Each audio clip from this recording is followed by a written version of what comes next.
Isa na namang pyramiding company ang niraid ng NBI sa Pagadian City. Dismayado naman ang mga nabiktima ng isa pang double your money scam sa Marawi City matapos hindi magpakita sa pulong ang may-ari ng kumpanya. Magbabandila si Ron Gagala. NBI kami! NBI! Agree! Sinalakay ng NBI kanina ang tanggapan ng Visionaire 2020 International Trading Group sa Pagadian City.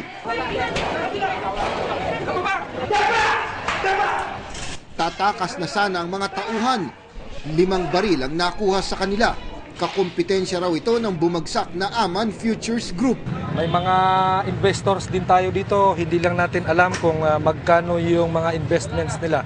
Although we have some very reliable informations na mayroon ding nag-invest dito ng 5 million, 6 million pesos. Ang mga sasali kailangan magparehistro daw muna sa isang klinika at magbabayad sa gusaling ito. At tulad sa Aman, walang pangalan at hindi rin legal ang resibong ginagamit. Pero giit ng manager ng Visionaire, legal ang kanilang operasyon. May transaction po talaga kami international. Alam namin na yung business namin mag-work talaga kasi alam namin na legal yung ginagawa namin.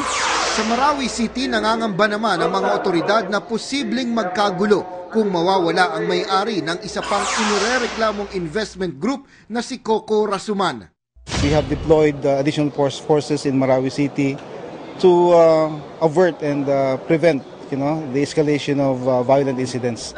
Higit 1 bilyong piso ang nawawala sa 300 investors ni Rasuman. Pinili ni Rasuman na hindi muna lumabas ng kanyang bahay dahil sa banta umano sa kanyang buhay. Ayon naman kay dating ARMM Deputy Governor Nuruddin Lucman, may mga pondo din ng gobyerno ang nailagak sa Rasuman Group.